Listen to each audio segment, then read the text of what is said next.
Today I effed up big time. I get socially anxious very easily. For example, if I'm getting my hair cut and it doesn't look the way I want, I can't say anything because I don't want the person cutting to feel bad.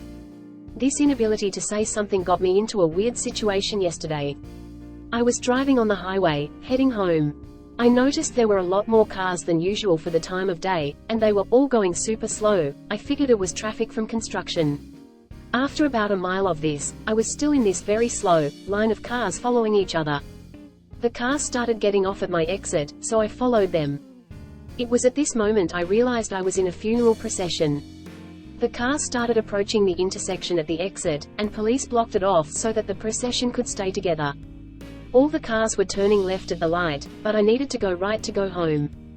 As I approached, the police were just waving everyone the same direction.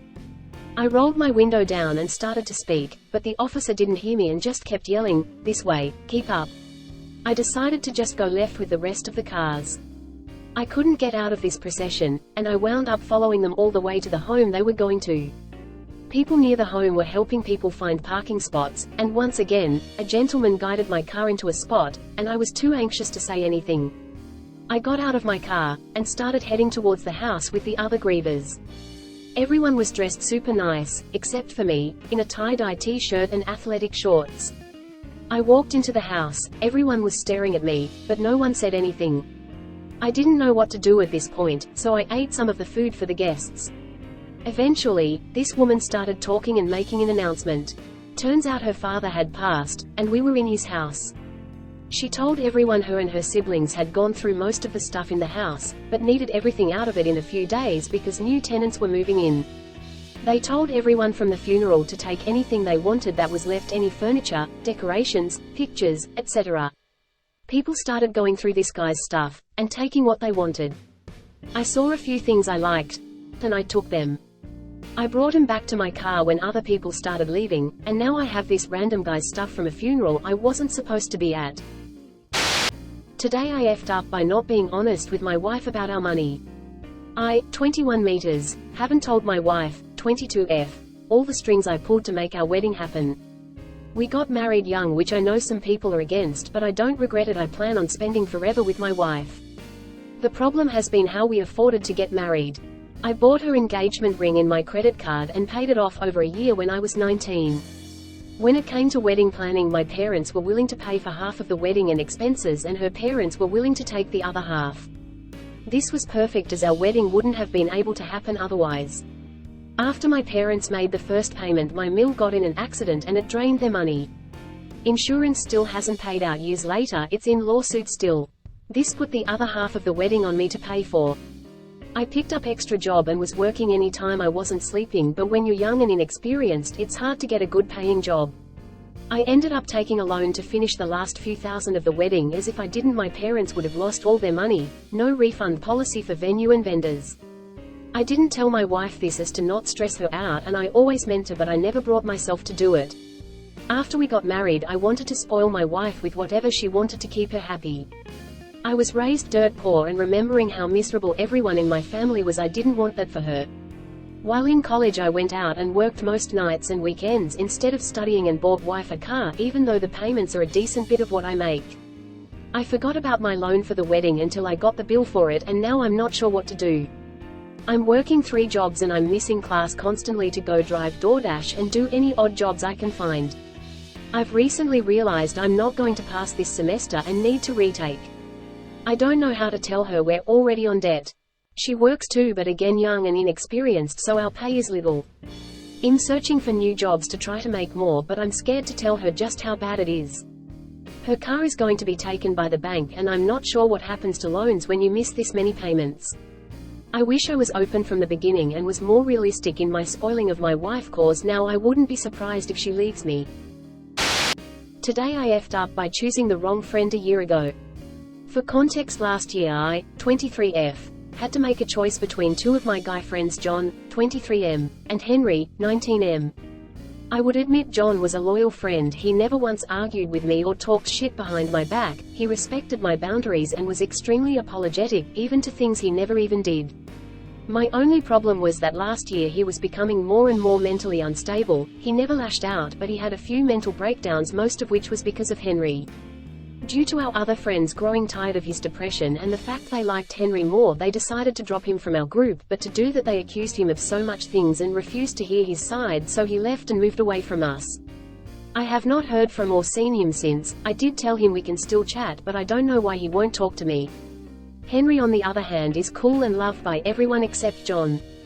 Henry is smart and a good friend. He is a bit of a narcissist, but we are cool with that, and I like his deep voice. He is Turkish. Apparently him and John have been on a rocky relationship.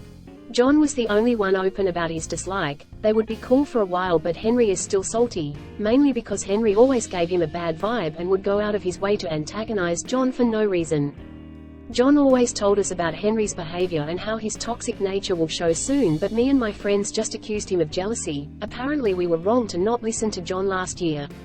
Today now me and Henry got into an argument. He started a whole debate, arguing with everyone how all measurements in the world are wrong, and he even started a debate that AM and PM time are flawed. We spent about 30 minutes discussing it before he started to insult me for not letting him be right, calling me dumb because I didn't get to go to uni like him.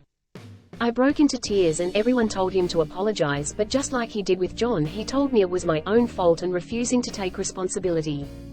Ironically, this was one of the many things John warned me about.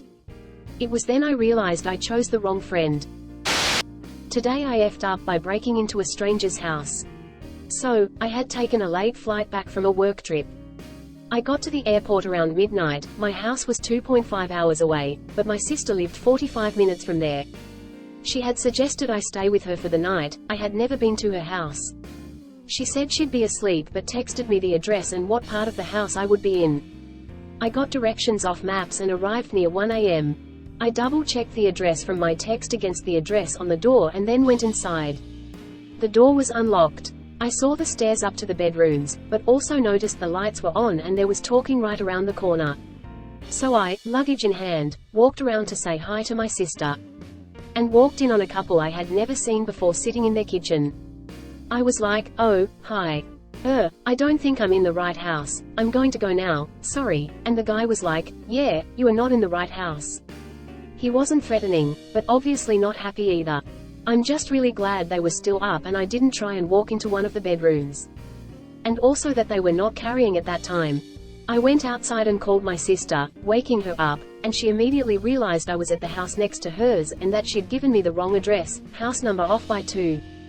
She apologized to them the next day. I ribbed her about it a bunch. But at the same time I'm kinda lucky to be alive. Comment: when I lived in Newfoundland, I walked into the wrong house once and there was a little old woman watching TV.